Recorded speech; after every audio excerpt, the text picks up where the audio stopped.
Risk reversal. So what is a risk reversal?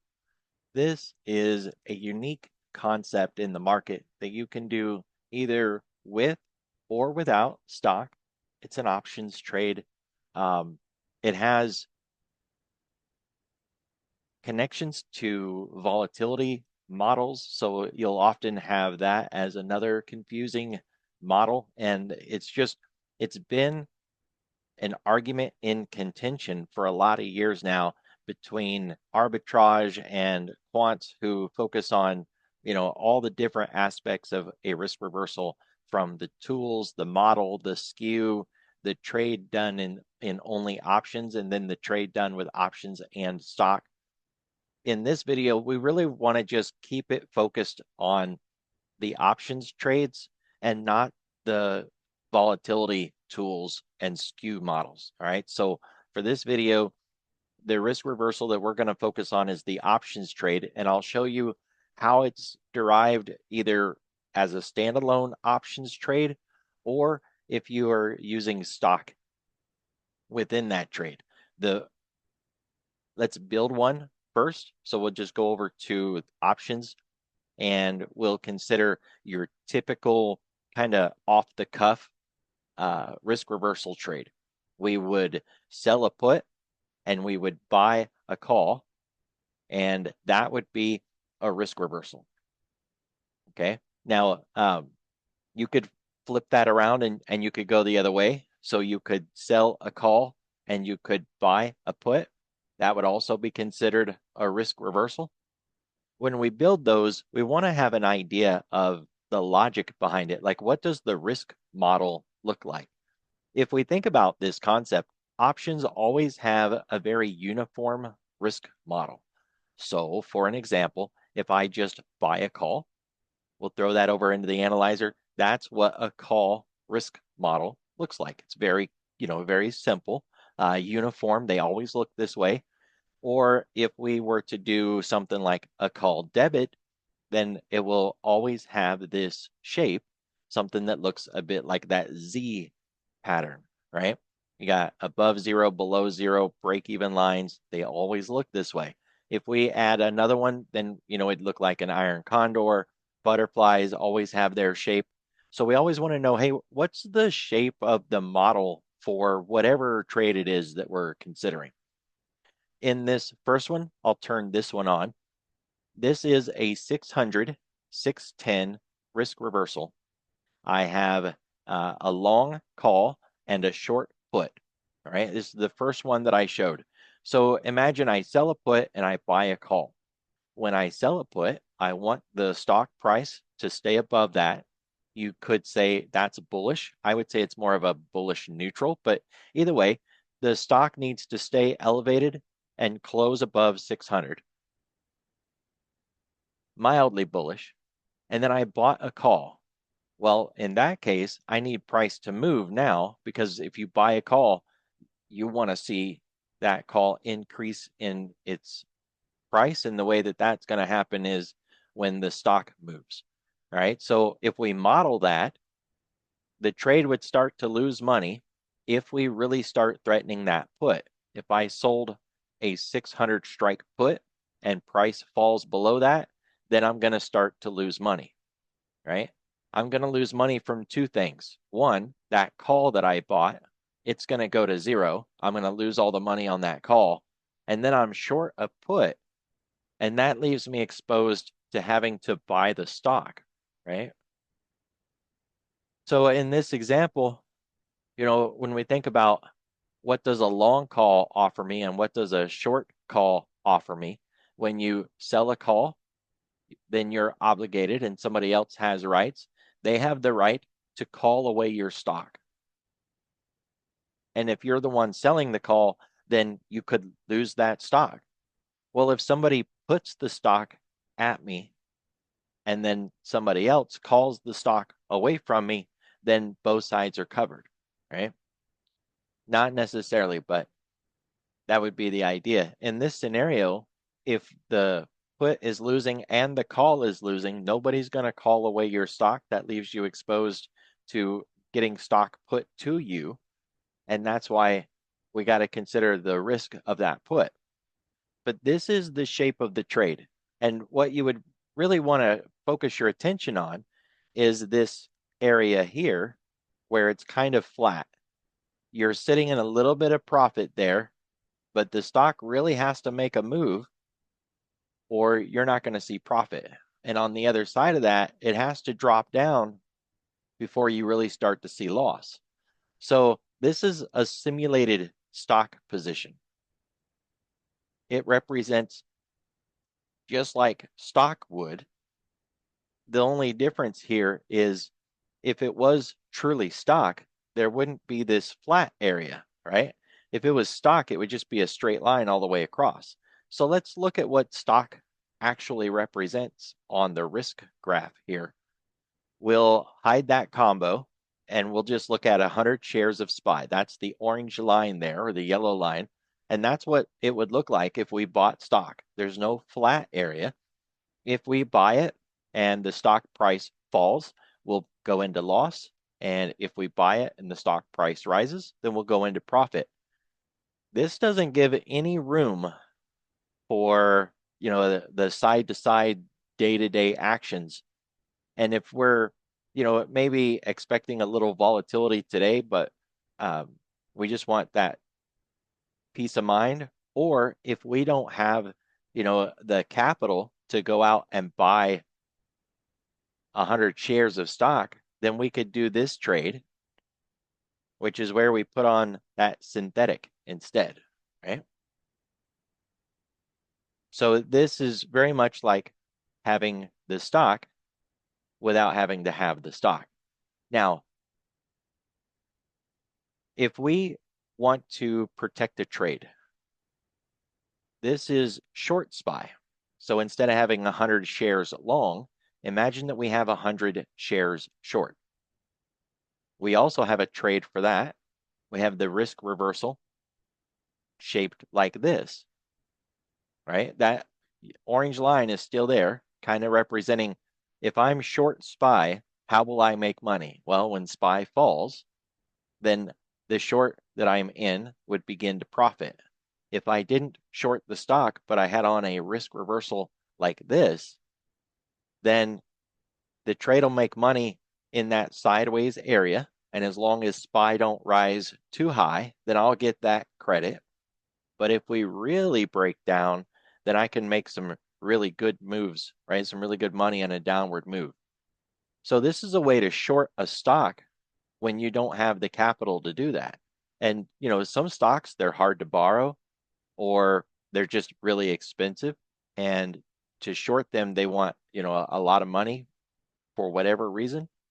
And then that leaves you exposed to all those additional costs and expenses. But you can just put on an options trade like this. And of course, you can adjust this flat area. I made it kind of wide just to give us that visual example, but it didn't have to be this wide, right? We could have used something much narrower, say something like maybe a 605 and a 595. Well, I mean, that's much smaller.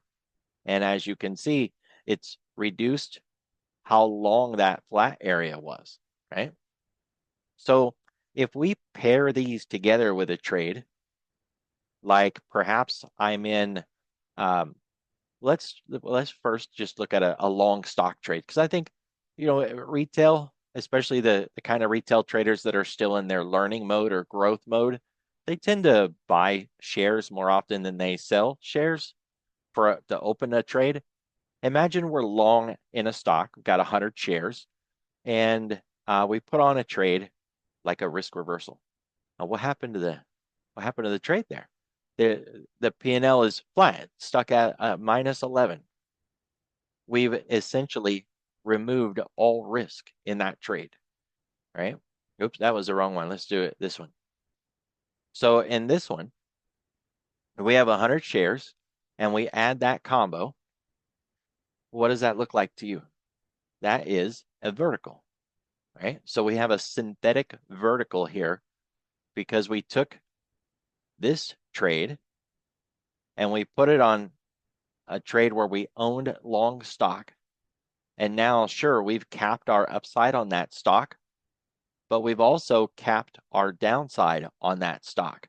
And, if you own shares of a company and you don't want to lose them necessarily, but you're worried about a binary event like earnings or a dividend, maybe they're going to come out with a new drug in a drug trial. Maybe they're buying another company and they may have, a negative quarter. You could protect your stock position by putting on this combo, this risk reversal. In the original trade, you would just have all this exposure to risk. That's your long stock. But once I add the combo, I'm now turned my long stock into this vertical trade. So you don't have to do that. If you don't own stock, you could just play a risk reversal. If you're bullish, then you want to use this risk reversal here. This is where we bought a call and we sold a put. And the whole trade ends up as a credit. That's the flat area that you see there. If we don't get a really big stock move, then the profit you get is just that credit you collected. But if we continue to run to the upside, then there is profit in the future because of that long call that you have.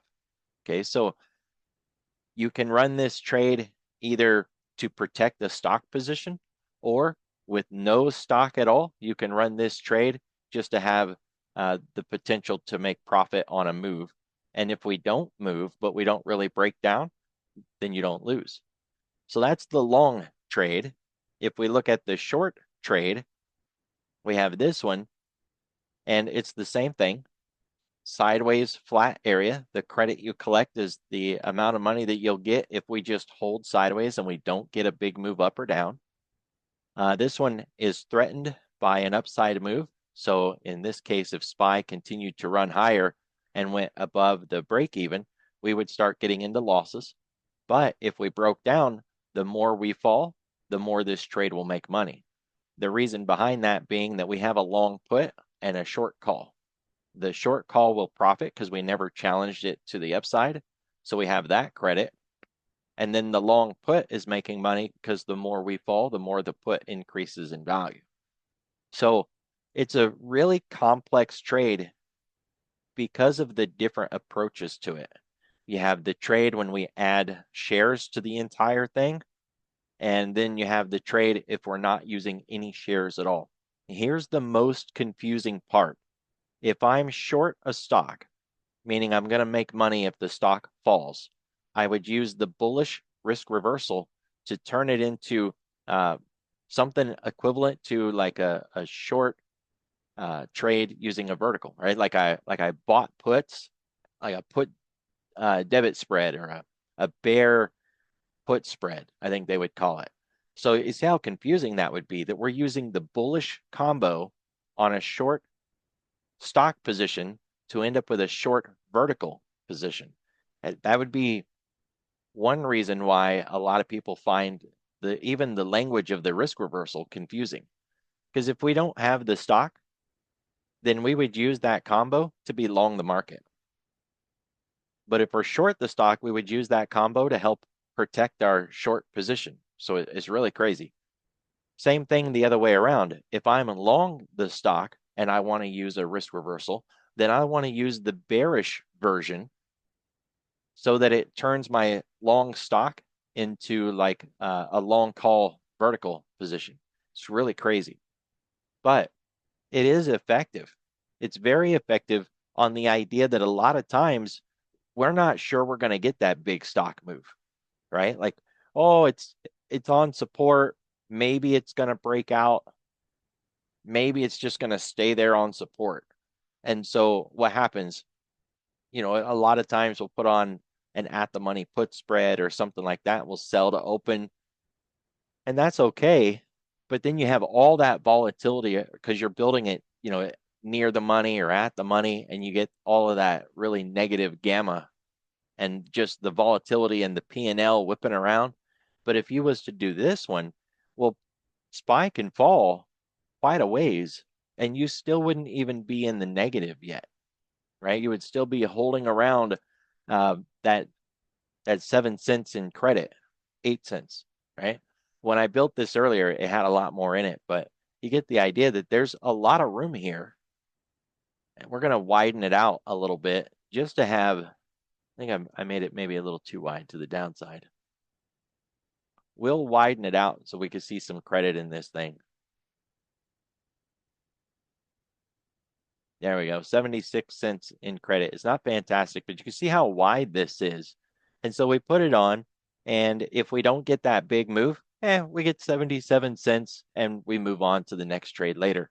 But it leaves it open for a really big move, and it's not capped, right? If we were just to sell a put spread here, and maybe, we sell a put spread, we get 75 cents, the most that trade is going to make is 75 cents. And sure, we can do it, but how many times have you sold a put spread and then price just exploded higher and you were thinking, goodness sakes, I should have just bought a call, right? Like you sell a put spread down here and it runs all the way back up and you're looking at that and you're saying, why did I sell a put spread here and make 75 cents? I could have bought a call there and made all that upside potential. This gives you the best of both worlds because you can sell that spread or get that spread to open. And if we don't move anywhere and we just stay down there, or we only kind of move up a little bit, you still get your credit. But if we do make that big move, you've got the potential to make some money with the move. And I like that. And then, of course, you can do the downside one. Now, if we put them both on a combo to the upside and a combo to the downside, you can see how just absolutely confusing this thing is. You don't want to start getting into those metrics because I already had somebody ask, well, can I do both? You'll very possibly break something. Let's line these up to where they're actually the same thing. So we're going to chain that 605 to a 615. And that way they're literally the same strikes on each side. And look at the model on when it breaks. So say we get this and SPY just runs to the moon. There's no profit up here. It stays negative no matter how far up we go. And the same thing the other direction. What if we just crash and burn? There's no loss down here. It just stays the same. And this is showing us right now that the model is actually leaning towards the downside. But look at the profit opportunity here. It's all on the downside. So when you look at this and you think, well, maybe I should do that. And you know what? I should have matched the expirations that because the skew is what's making both sides appear that way. Let's go ahead and move this March trade down to February 21. That way they're at least the same thing, right? There we go. Now there's no skew between those two, right? And they're pricing the exact same way. But we can handicap our trades, and you can try to put on both in different expirations to handicap the position a little bit. But the main takeaway is you don't want to try to pick both sides. You want to already have a reason to be on the long one or on the short one, and then start with that and move forward from there. That flat area is a chance for you to avoid a lot of the violence that comes with options that are near the money and at the money. And I mean the violence within the P&L itself. So with this trade, it's the risk reversal, and this is the option equivalent. And then, of course, if we add the stock, that would be the combination of stocks and options. So short stock, and you buy the combo, meaning you buy the call, or you have long stock and you sell the combo, meaning you sell the call, right? So hopefully this hasn't been confusing. Lean on the one that you really want to use, meaning are you a person who generally trades stock in the first place? And do you ever sell stock to open a trade? If you do, then adding the combo, adding the risk reversal will be a really great tool to your stock trading arsenal. But if you never really trade stock long or short, and you're not really interested in getting into the shares, then you never have to you can always just approach this trade from the idea that it's very similar to a vertical, where you sell to open a vertical and you get credit. And that as long as the stock doesn't drop below a set level or rise above a set level, then you're just good with that credit. And if you have a bias, you think the stock is going to go higher, or it has the potential to really break out and run or really break down and fall, then you would choose the direction of this trade, pointing it to the downside or pointing it to the upside to suit your needs. The risk reversal. And of course, if you ever have questions, you can hit us up in the chat in the Discord. And I look forward to seeing you at the next video.